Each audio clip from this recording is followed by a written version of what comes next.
Alliance Assurance, partenaire de l'invité du direct. Alliance Assurance, avançons en toute confiance.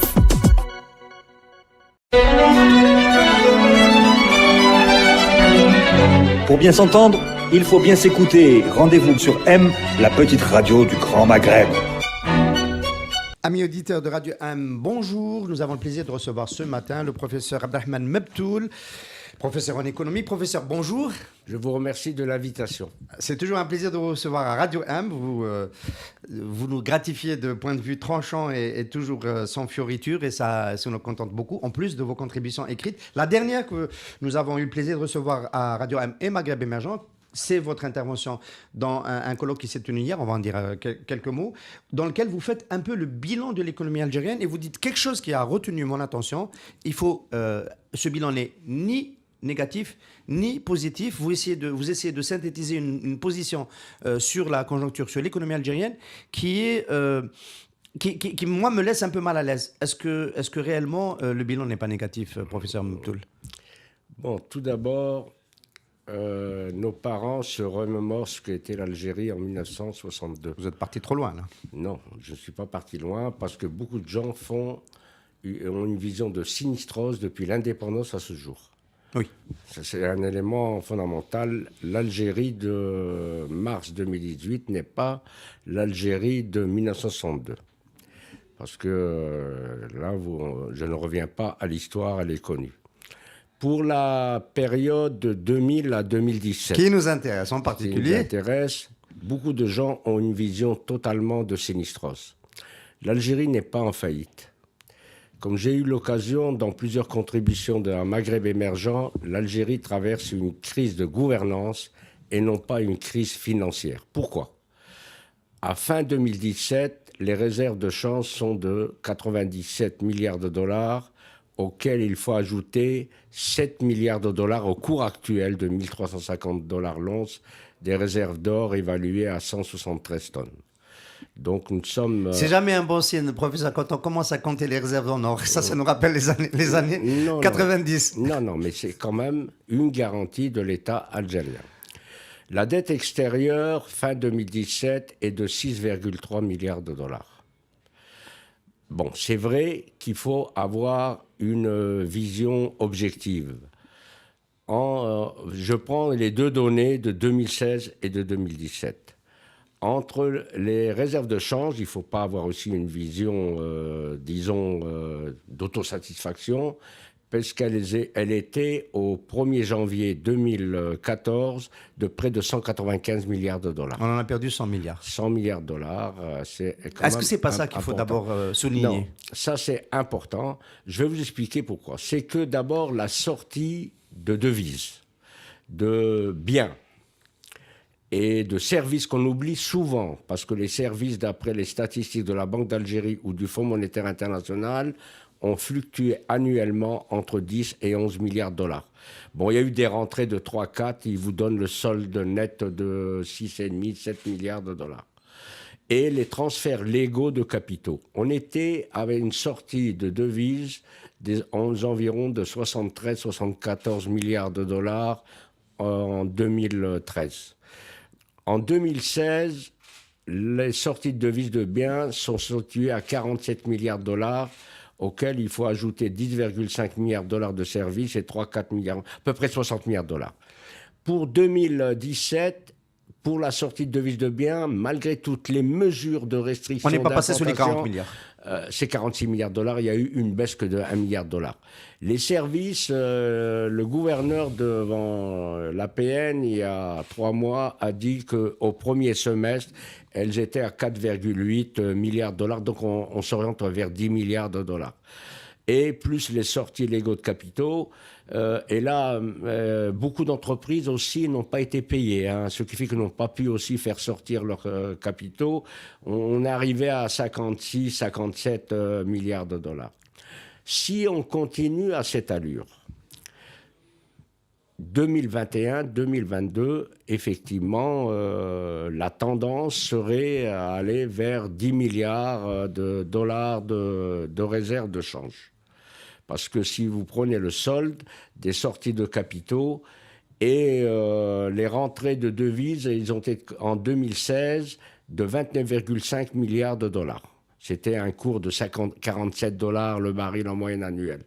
Bon, en 2017, c'est 34,5 milliards de dollars. Donc, directement et indirectement... Solde négatif. Pardon, s'il vous plaît. Solde négatif, il faut dire que c'est un solde négatif. Oui, oui. Avec les dérivés, 98% proviennent de Sonatrach. Donc, au moment où je vous parle, c'est pour ça que je n'ai pas une vision d'autosatisfaction totale. Sonatrach, c'est l'Algérie, l'Algérie, c'est Sonatrach. Donc, les secteurs hors hydrocarbures ont été de 1,3 milliard de dollars en 2017, dont 70% de dérivés d'hydrocarbures. C'est-à-dire que les secteurs hors hydrocarbures, marchands, hors dérivés, 300, 400 millions de dollars, dont peut-être 2 ou 3 entrepreneurs privés et publics ont cumulé ce montant. Donc voilà un peu la situation actuelle, d'où l'urgence de changer de cap de la politique économique. On va parler de cette urgence de changer de cap de la politique économique. Vous dites quoi si on arrive en 2021-2022 à 10 milliards de réserves de change? Ça signifie quoi? Ça signifie qu'on perd la liberté de manœuvre, on peut revenir devant le FMI? Là, il y a 2 impacts. Le premier impact, c'est que les réserves de change, ce n'est pas propre à l'Algérie, on le voit à travers le rouble russe, tiennent la valeur du dinar. La valeur du dinar est corrélée à 70%, parce qu'il y a une amélioration dans l'agriculture, il faut le reconnaître, malgré que les prix sont en hausse. Corrélée à 70%, la cotation du dinar. Si demain c'est 10 milliards de dollars, la Banque d'Algérie sera contrainte de coter le dinar à 200 dinars à 1 euro. Et on se retrouvera avec le marché parallèle qui est actuellement à 210 dinars 1 euro, à disons à 30-40% de différence. Donc vous voyez, ça aurait un impact sur le pouvoir d'achat des Algériens dans la mesure où actuellement où je vous parle, 70 à 75% des inputs des entreprises publiques et privées proviennent aussi de l'extérieur.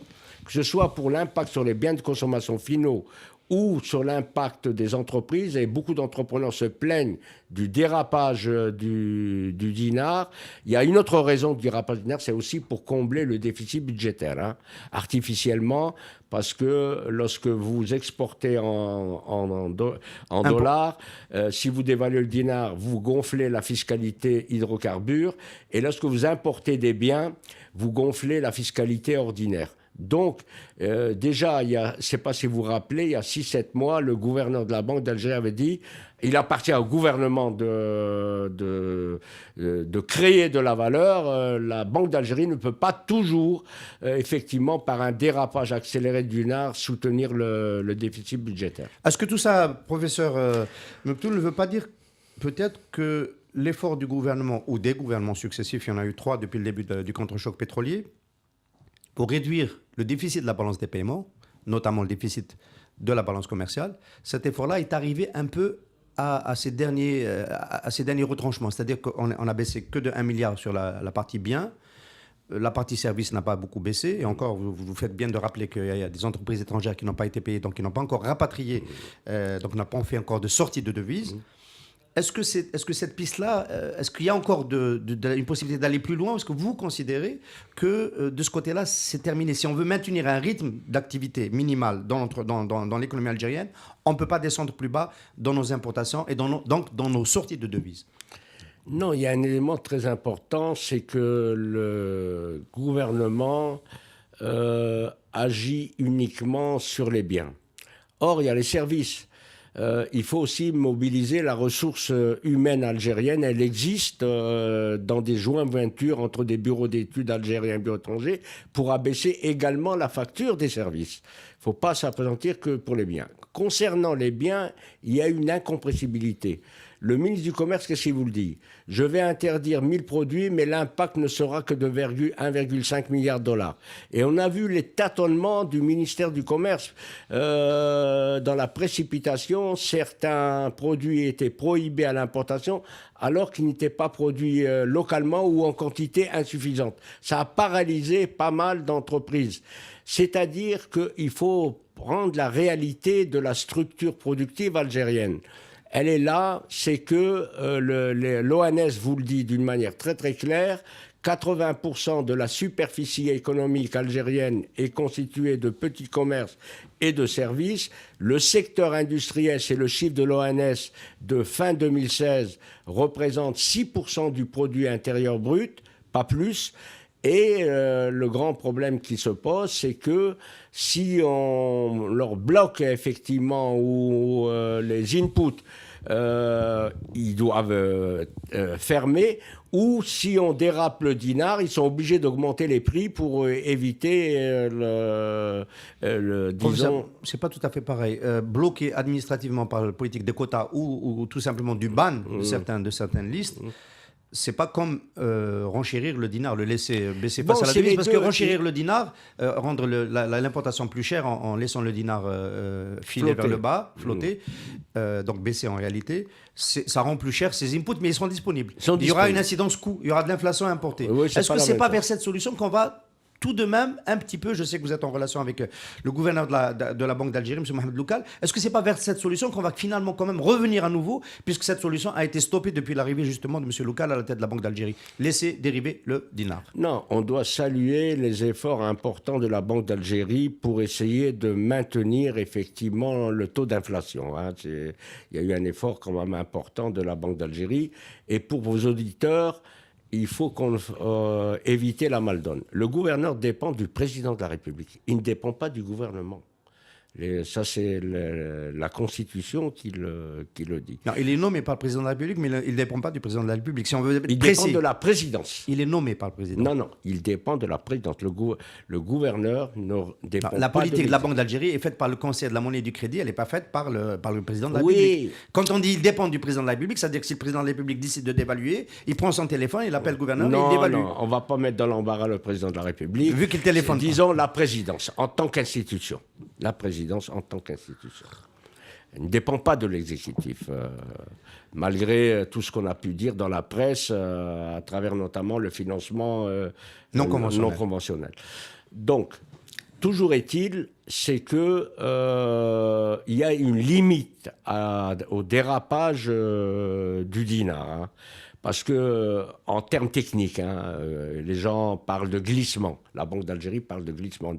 La dévaluation doit être adoptée en Conseil des ministres. C'est comme le jour qu'on a dévalué le dinar lorsqu'on est parti au Fonds monétaire international. C'est pour ça que, techniquement, on parle de glissement. Mais en réalité, il n'y a pas de différence puisque le dinar était coté 45 dinars à $1 en 1995 et maintenant il a 115 dinars à $1. Professeur, alors on a débuté cet entretien par la question du bilan parce que c'est aussi la question que vous abordez avant de proposer des axes de redressement. Bon, quand vous parlez de redressement, on comprend que les choses ne vont pas très bien. C'est un enjeu essentiel aujourd'hui. Ça, c'est une question qui est liée à la conjoncture politique. On est en avril 2018. En avril 2019, il y a une élection présidentielle, normalement. Et la question du bilan devient importante. Si le bilan est bon, on peut continuer avec la même équipe. Si le bilan n'est pas bon, peut-être que ça ouvre des opportunités pour l'opposition et pour l'alternance. Votre position, on a l'impression que vous voulez ménager un petit peu le chou et la chèvre en disant c'est pas noir et c'est pas blanc. Est-ce qu'on est en train de nous préparer un bilan positif? Parce que vous avez remis des rapports au FLN, on vous a demandé, M. Oudlabès vous a demandé un rapport sur des questions sur lesquelles vous êtes compétent. Ma question est précise. Est-ce qu'on n'est pas en train de nous préparer un bilan positif pour nous vendre le 5e mandat? Non. Il ne faut pas avoir... D'abord, seul le président de la République peut décider s'il se présente ou pas. Ce n'est ni le parti du FLN, ni quelqu'un d'autre. C'est une question personnelle, pour que les choses soient claires. Et pour l'instant... Et donc elle est tranchée, c'est une question personnelle. On sait que M. Bouteflika veut mourir au pouvoir, et donc la question est tranchée. Écoutez, ça relève de la décision suprême du président de la République seul. Indépendamment de son bilan.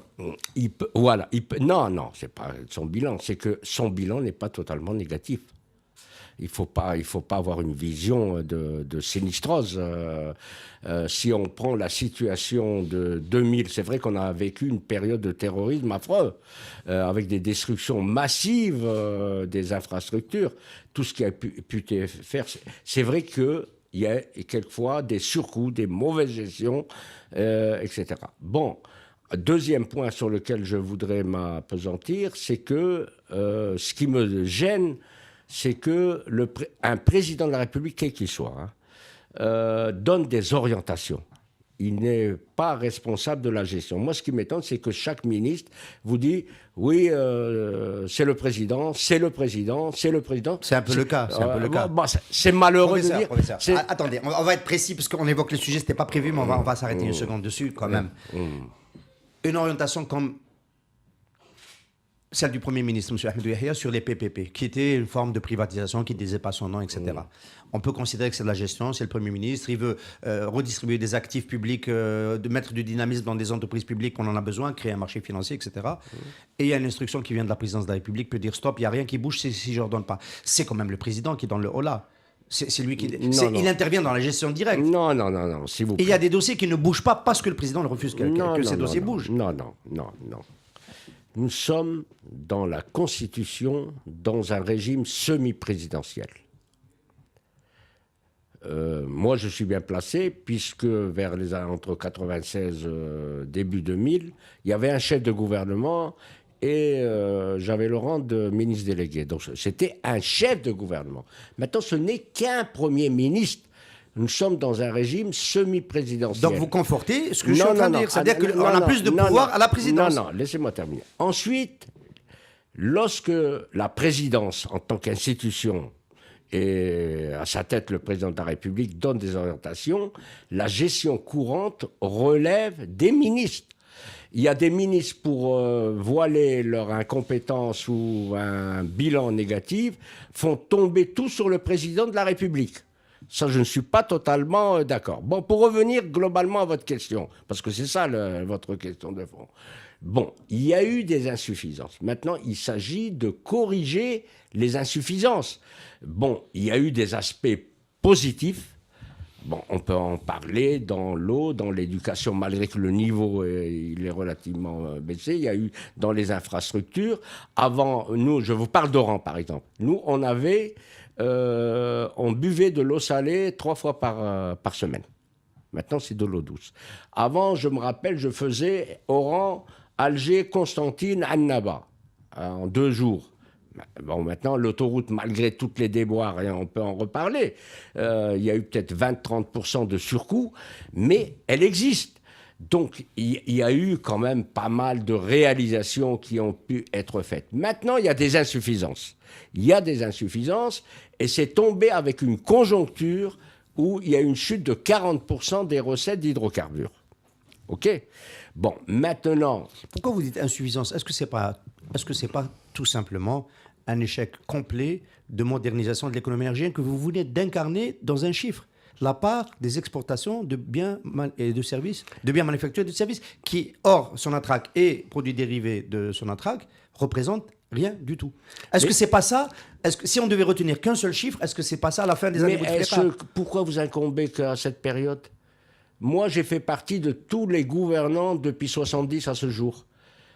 Sous Boumedienne, on parlait d'une stratégie... Attendez, c'est une période de 18 ans, hein. Non, mais s'il vous plaît. De 19 ans aujourd'hui. Non, mais depuis 65, on parle d'une stratégie hors hydrocarbures. Sous la période, on a connu une période du terrorisme, c'est pareil.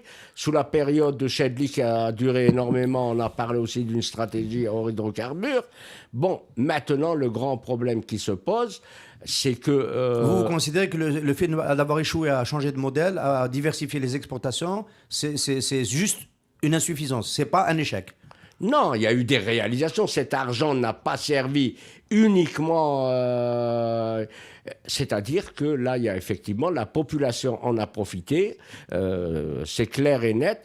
C'est-à-dire que l'erreur monumentale, j'assume ce que je vais dire, c'est d'avoir fait un peuple d'assistés. Ça veut dire que nous sommes comme au Titanic, tout le monde en a plus ou moins à des niveaux différents, en a profité. Et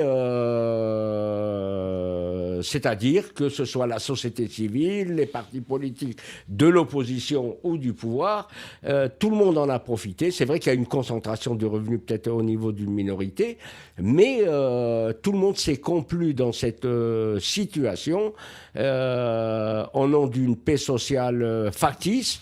Et là, on peut Et ça, c'est pas soutenable.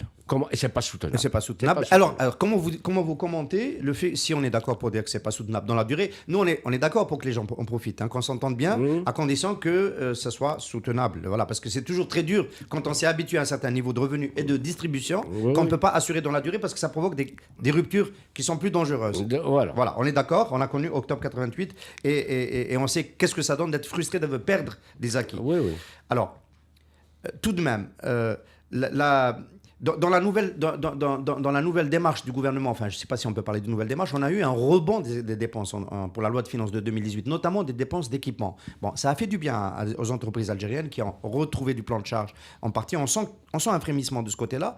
Mais est-ce que ce n'est pas quand même, vous qui êtes très attentif à ces aspects-là, de gaspillage, etc., est-ce que ce n'est pas une prise de risque un peu trop populiste et électoraliste dans une année préélectorale que de relancer des dépenses publiques alors qu'on sait que le déficit et que le train de la fonte des réserves de change va se poursuivre? Bon, là vous me faites penser à une question que m'a posée un collègue à vous de l'AFP, de l'agence France Presse. Il m'a dit, où sont les réformes en Algérie, les réformes structurelles? Donc vous avez choisi de répondre à une autre question que celle que je vous ai posée, mais c'est pas grave. Non, c'est direct, c'est indirect. Je dis, est-ce qu'à 5-6 mois des élections françaises, vous faites des réformes structurelles? Personne ne les fait. Il m'a dit non. Bon, nous sommes un pays encore en voie de développement, nous c'est une année, on ne peut pas faire de réformes. L'essentiel, c'est d'arriver à une relative stabilisation sociale pour que l'élection présidentielle puisse se passer. Donc vous êtes d'accord avec la relance du budget d'équipement? Oui, pour l'instant, oui. Ça vous fait pas...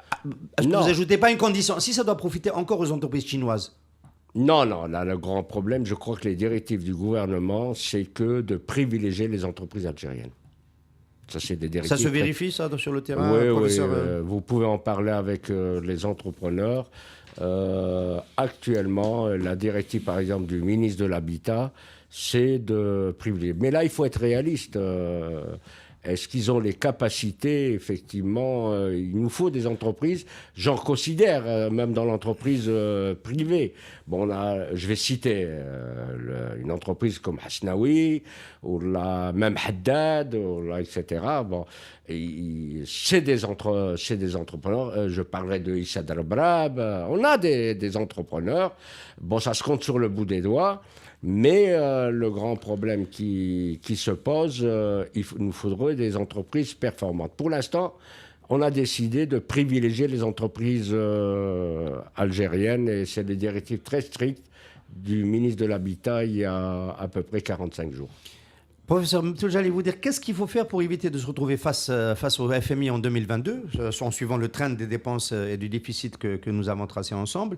Et j'ai l'impression que vous avez déjà clos le débat. Vous avez dit, une année préélectorale, on ne fait pas de réforme, donc on ne va rien faire. Non, le grand problème, c'est... Qu'est-ce qu'on va faire en 2019, après l'élection? Bon, 2018, c'est-à-dire qu'il faut d'abord maîtriser les coûts.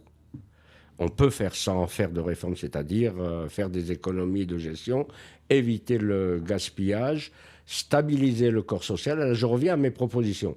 C'est-à-dire un modèle, et moi je suis bien placé, puisque avant que les 5-6 experts élaborent le modèle...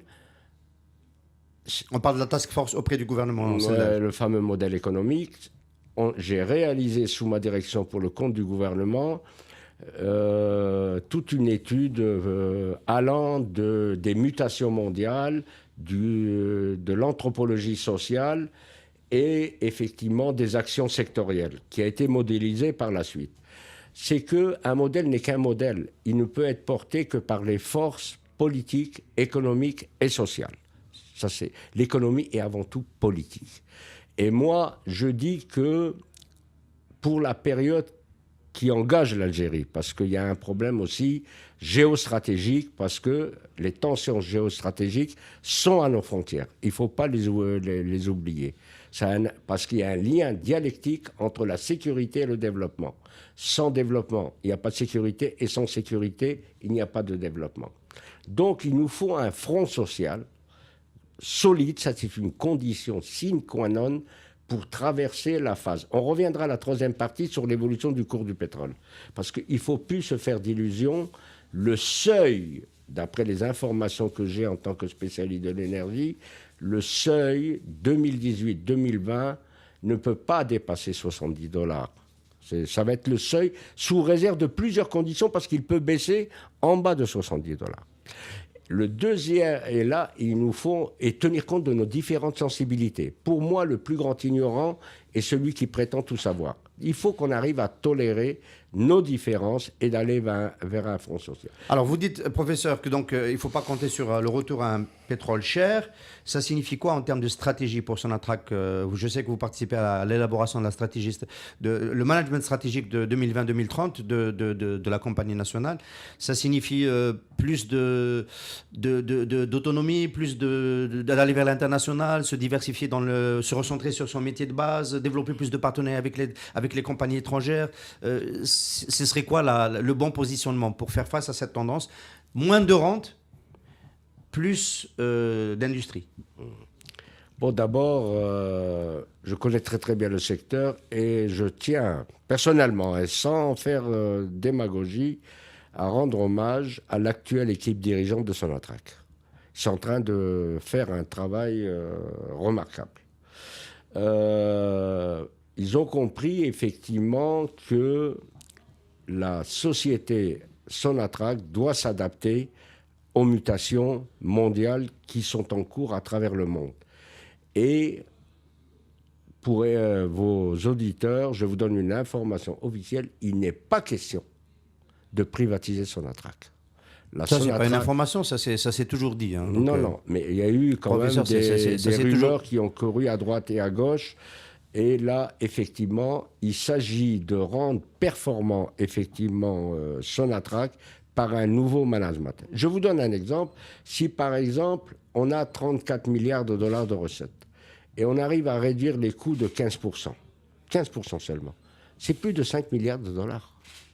Donc, il y a effectivement une action pour essayer de réduire le coût. Et là, l'organisation est liée à cette réduction des coûts. Ça ne signifie pas qu'il faille réduire les effectifs parce qu'il y a une expansion à la fois de Sonatrach à travers ses différentes composantes, à travers les recherches.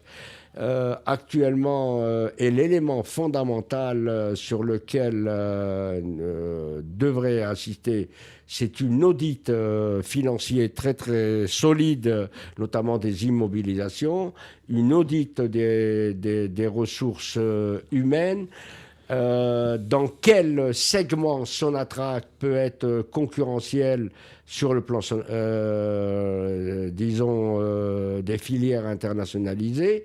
Mais il y a un autre élément, c'est que ce qui se pose à Sonatrach, et vous l'avez vu certainement à Maghreb émergent, vous en avez fait plusieurs fois écho, c'est quelquefois il y a une décision politique, c'est par exemple le prix de subvention du gaz. Moi, j'ai toujours dit, moi je suis bien placé puisque j'ai eu à diriger pour le compte du gouvernement le dossier carburant en 2008. Je me suis présenté à l'Assemblée nationale populaire au nom du ministre de l'époque et j'avais préconisé effectivement que les subventions soient budgétarisées au niveau du Parlement et qu'on laisse les entreprises, pas uniquement Sonatrach, les autres entreprises, faire une comptabilité réelle, c'est-à-dire au prix du marché. Ça ne signifie pas qu'on supprime, mais que le gouvernement prenne ses responsabilités pour budgétariser les subventions. Professeur Meptoul, j'entends bien ce que vous dites. Hein. On comprend que dans cette stratégie, management stratégique 2020-2030, il y a des éléments d'optimisation des coûts, de rationalisation des coûts dans le fonctionnement de Sonatrach. Est-ce que c'est suffisant dans le monde d'aujourd'hui pour exister en tant que grande compagnie ou est-ce qu'il manque, dans ce que vous avez dit, un élément de nouvelle conquête, de nouveaux déploiements? Parce que là, on est plus sur une démarche et une stratégie prudentielle et conservative. Non, le gros problème pour Sonatrach, d'abord, il ne faut pas se leurrer. Il faut être réaliste. Moi, je suis très, très pragmatique. Je ne suis pas un universitaire pur. Je suis un praticien. Pendant les 7-8 années à venir, on dépendra encore longtemps des hydrocarbures traditionnels. Il faut être réaliste. Maintenant qu'on aille vers les énergies renouvelables, pour le pétrole et le gaz de schiste, dont j'ai eu moi-même à diriger pour le compte du gouvernement, ça ne se fera pas avant 7-8 ans. Pas avant 7-8 ans, en attendant les techniques nouvelles qui sont en train d'être mises au point. Attendez, je vous arrête juste une seconde sur ces techniques nouvelles. Est-ce que ce n'est pas quand même un peu une enfumade pour dire aux populations d'Ain Salah et d'ailleurs que lorsqu'on va reprendre, passer de l'exploration à l'exploitation, il n'y a pas le risque avec la fragmentation de la roche, le forage horizontal, etc. Est-ce que ce n'est pas une manière d'essayer de leur dire qu'avec ce qu'on va utiliser dans l'avenir est plus environnement friendly, alors qu'en fait, ce n'est pas le cas. On continue à utiliser les mêmes techniques aux États-Unis. Non. Alors, c'est quoi les nouvelles techniques dont on parle? C'est quoi les nouvelles techniques dont on parle? On a eu des experts américains, européens, il y a des techniques, par exemple, moi je ne rentrerai pas dans les détails techniques, comme la technique de l'arc électrique, d'autres techniques, qui se substitueront entre 2020 et 2025 à la fracturation hydraulique. Parce que la fracturation hydraulique, c'est quoi? C'est l'injection de produits chimiques et du sable pour extraire, et de l'eau douce, surtout de l'eau douce, pour extraire. Et là, il y a des risques, effectivement, si on ne prend pas les précautions. Parce que vous savez que pour 1 milliard de mètres cubes gazeux, il faut perforer 100 puits. Ce qu'a dit à votre émission mon ami Nazim Zouéouch. Et là, effectivement, les nouvelles techniques, ça c'est, je vous le dis et je tranquillise, ce n'est pas de la démagogie. On ne peut pas aller vers le pétrole sans la mise en place de ces nouvelles techniques. Et vous l'avez dit tout à l'heure lorsqu'on a eu une conversation personnelle, c'est dans les laboratoires que ça se réfléchit. Et vous avez entendu parler du pétrole de gaz schiste il y a une dizaine, quinzaine d'années? C'était en laboratoire au Taltrohan. Ils deviennent, en 2018, ça va être le premier producteur mondial avant l'Arabie Saoudite. Donc il faut faire confiance au génie humain. C'est que c'est un élément important. Professeur, donc vous préconisez pas de déploiement de l'exploitation du gaz de schiste en Algérie tant qu'on n'a pas maturé ces nouvelles technologies qui évitent. Oui. Et si ça prend beaucoup de temps, on attendra. Ça ne mettra pas beaucoup de temps d'après les informations qu'on a. Ces nouvelles techniques seront mises en œuvre entre 2020 et 2025. C'est pour ça que le ministre de l'Énergie a dit que ça dans 7-8 ans. Très bien. Alors ça, c'est une des pistes. L'autre piste pour répondre, pour reconstituer une offre énergétique algérienne dans le cadre de la transition énergétique, c'est évidemment les énergies renouvelables. On a ce fameux appel d'offres qui est resté bloqué au niveau du ministère de l'Énergie, 4 gigawatts, un peu plus, en 3 tranches. Est-ce que vous connaissez les raisons du blocage? Nous avons une petite idée, mais de votre côté, est-ce que vous savez pourquoi ça ne s'est pas mis en œuvre? Non, on vient de sortir d'un séminaire. L'extrapolation du ministère de l'Énergie, 2030, 27% de la consommation intérieure devrait être couverte par les énergies renouvelables avec 22 000... Non, attendez, 22 000... Plus personne ne fait attention à ces chiffres. Ça devient un peu risible. Je vous le dis comme ça, ça devient risible parce qu'on sait très bien qu'on en est très loin. Et donc, non, on est à 400-500 actuellement. Donc le problème qui se pose, tous les experts hier ont dit que ça va être peut-être irréalisable. Et non, ça veut dire qu'on n'a pas une vision stratégique dans le bouquet énergétique de la place des énergies renouvelables. Et là, ça... Non, on a une vision. Le problème, c'est que le ministre a proposé quelque chose, M. Nordine Boutelfa, il a proposé un plan, il a changé d'échelle, il a dit on fait grand, on assure un plan de charge important aux compagnies. Cette vision existe, il a pris un risque. Le problème, c'est que le secteur privé, FCE notamment, lui a reproché d'avoir tout conservé pour Sonatrach et Sonelgaz. Il faut passer comme partenaire de Sonatrach. C'est une barrière à l'entrée qui posait problème. Deuxième barrière à l'entrée qui lui a été reprochée dans son cahier des charges, c'est le fait d'avoir mis une conditionnalité. Si vous voulez produire de l'électricité verte en Algérie, il faut être assembleur aussi en même temps, donc industrialiser le process, ce qui fait appel à des acteurs différents, parce que celui qui produit de l'électricité verte n'est pas nécessairement l'industriel qui produit les panneaux, donc ça a compliqué le projet. Et troisième problème, à ce moment-là peut-être à la décharge de M. Nordine Boutelfa, c'est que les pouvoirs publics, peut-être le président de la République tout simplement, n'a pas apporté les garanties sur le financement du gap entre le prix réel et le prix d'achat. C'est-à-dire qu'il y a un risque financier. Tant que l'énergie renouvelable, le soleil, le photovoltaïque n'a pas encore baissé de décaissement pour pouvoir soutenir cette activité-là, il faut la subventionner au départ. Voilà.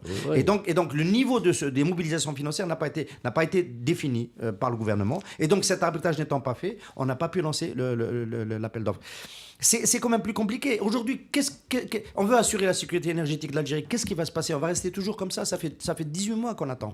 Non, d'abord, moi je me demande pourquoi à chaque fois vous citez le président de la République. Non, parce que ça se passe toujours chez lui. Non, ça se passe toujours. Non, ça se passe à la présidence de la République. Présidence, il faut laisser le président. Est-ce que vous entendez parler? Est-ce que vous avez entendu parler Ahmed Yahya ces derniers temps? Comment? Est-ce que Ahmed Yahya existe pour vous, le Premier ministre? Il n'a pas d'existence, arrêtez, monsieur. Autant celui-là, il était présent, il bougeait, enfin, il brassait du vent. Autant aujourd'hui, Ahmed Yahya est très effacé. Donc, on comprend très bien que derrière lui, les choses ont été encore plus rassemblées au niveau de la présidence de la République. Bon, on va parler de choses techniques. Hier, c'est moi qui ai présidé l'atelier financement. Bon, le grand problème... Ça tombe bien. Bon, c'est-à-dire, d'abord, on a parlé... La majorité des experts, il y avait Sonelgaz, il y avait le CREG, il y avait tout le monde. Il n'y a pas une vision stratégique. On ne sait pas où on va dans le domaine des énergies renouvelables. Ça, c'est décourageant. Voilà, je vous le dis. Deuxième élément, l'organisation institutionnelle. La plupart des experts, la majorité, ont dit que les énergies renouvelables doivent être attachées au ministère de l'Énergie, non plus au ministère de l'Environnement. Même le hors-réseau. Ouais. Parce que le hors-réseau, on allait sur le ministère de l'Environnement. Troisième élément, c'est qu'il faut revenir à l'expérience allemande et marocaine. Il nous faut un organisme opérationnel qui centralise effectivement, comme l'organe qui a été dissous. NIL n'a pas été dissous. Juridiquement, n'a pas été dissous. Bon, en tout cas, il faut revenir à un organisme comme le NIL. Ça a été l'unanimité des experts. On ne peut pas se permettre. Troisième élément, il faut associer, Sonatrach peut s'associer au Sonelgaz, il faut l'ouverture vers le privé national et international. Ça a été aussi la recommandation unanime des experts parce que l'État n'a plus les moyens de financement. Le quatrième point qui a été mis, c'est le problème des prix. C'est-à-dire, au prix actuel, personne ne va venir investir. C'est les enchères. Voilà. Les appels d'offres, c'est les enchères.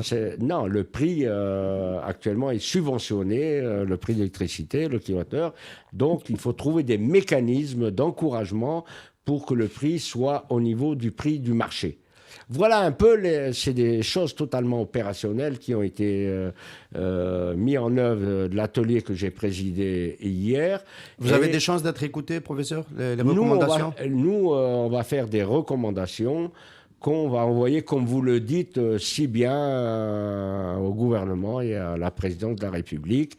Et là, il appartiendra aux politiques de prendre ses responsabilités. Alors, dernier chantier, on va finir sur cela, en cours, qui est important pour le redéploiement du secteur de l'énergie, notamment pour l'attractivité des compagnies, des grandes majors à l'international, c'est la fiscalité pétrolière, chapitre important de la refonte de la loi, qui est en cours, supposée en cours en tous les cas, la loi sur les hydrocarbures. Vous avez des informations, des éléments d'information. Qu'est-ce que vous donnez comme recommandation de ce point de vue-là? Bon, actuellement, c'est que vous vous rappelez, il y a eu plusieurs montures de la loi des hydrocarbures. Bon, il y a eu la loi Khlil, qui a été tout de suite réamendée sous la pression syndicale.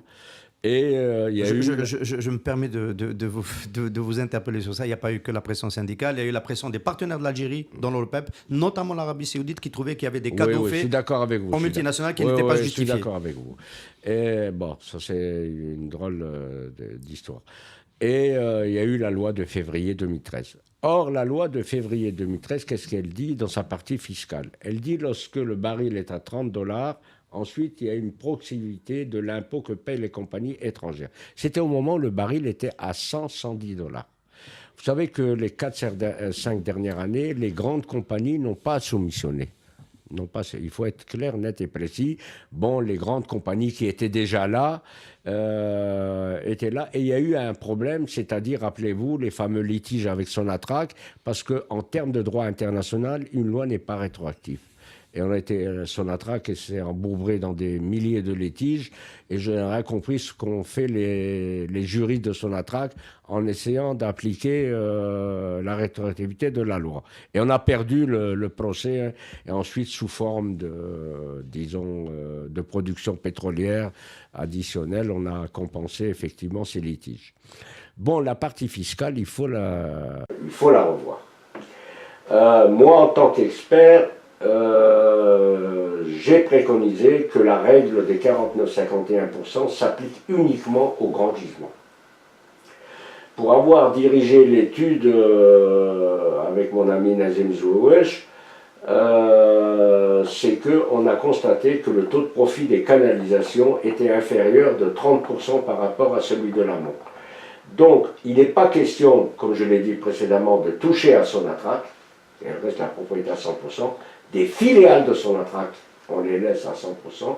Là, il faut laisser effectivement des opérateurs privés nationaux ou internationaux pour les gisements marginaux avec une minorité de blocage de 30%. C'est un peu cela, parce qu'on a vu l'expérience d'Adrar. Lorsque les Chinois nous ont abandonnés à notre propre sort, le gisement d'Adrar n'était pas rentable. Donc si vous appliquez la règle, et la règle des 49, pour moi, il faut d'abord définir ce qui est stratégique et ce qui n'est pas. Vous savez, ce qui est stratégique est historiquement daté. En Europe, les télécommunications étaient stratégiques. Maintenant, elles ne le sont plus. Donc, il y a une confusion. Est-ce que c'est un grand gisement pour vous, professeur Moutol? On va terminer sur ça. Bon, ce qui permet une rente à l'État. Une rente à l'État, c'est tout à fait normal. La rente ne se donne pas. C'est la propriété de l'État. Est-ce que c'est cette réforme qui est en cours dans le Non, il y a une réflexion que le ministre de l'Énergie, l'actuel ou celui qui le remplacera, je ne sais pas, dans la nouvelle réorganisation gouvernementale, soumettra, il l'a dit Mostafa Glitouni, vers le mois de juin, juillet, une monture qui sera soumise à la réflexion, et auquel la presse certainement participera, parce qu'il faut démocratiser ce débat. Il faut le démocratiser, personne n'a le monopole du nationalisme. En fait, ce que vous nous dites, professeur, bon, c'est moi qui interprète, c'est comme il ne reste plus beaucoup de grands gisements à découvrir, c'est le 51-49 est réservé pour quelque chose qui ne va pas beaucoup arriver, donc en fait, on le supprime de facto. Non. Il y a un grand gisement à la frontière libyenne. Il y a des grands gisements à la frontière libyenne. Par exemple, dans les énergies renouvelables, vous ne trouverez pas de partenaires étrangers avec la règle des 49-51. Ça, vous ne l'avez pas dit pour le... Vous considérez qu'il faut l'enlever dans ce secteur? Non, il faut l'assouplir. D'accord. Il faut l'assouplir. Ça dépend lorsqu'on va perforer, c'est comme une gruyère. Au bout de 5 ans, vous savez, vous allez ailleurs. Et également pour le pétrole et le gaz de schiste, il faut, si c'est des petits gisements comme aux États-Unis dans le Texas. On finit sur cette question, est-ce que ça fait partie des réformes qu'on peut engager dans une année préélectorale, ce type de réforme? Ça ne touche pas à l'équilibre social? Non. L'Algérie, c'est l'Algérie. Vous et moi, on va partir, mais nos enfants vont rester. Donc on prépare déjà la monture, et effectivement, tout dépendra effectivement de la conjoncture politique. Moi, je voudrais terminer pour Maghreb émergent. Il faut dialoguer. Il faut dialoguer. D'ailleurs, l'étude que j'ai dirigée avec les experts, la première partie du volume, c'était le dialogue avec les populations locales. Parce que je pense que l'ex-ministre de l'Énergie de l'époque a voulu rentrer en force. Et ça a été, il a reconnu lui-même que j'ai voulu rentrer en force, et c'était une erreur politique. On parle de M. Youssouf. Bon. Non, vous nommez quelqu'un, vous parlez il a voulu rentrer en force, il a fait une erreur politique. Oui. Voilà, il faut le dire tel quel. Moi je vous dis, ma conception, c'est que je respecte les institutions de l'État, mais lorsqu'un ministre fait une erreur, je le cite. De toute façon, il a payé son erreur. Merci beaucoup, professeur Moutol. Merci d'avoir été notre invité ce matin. Alliance Assurance, partenaire de l'invité du direct. Alliance Assurance, avançons en toute confiance.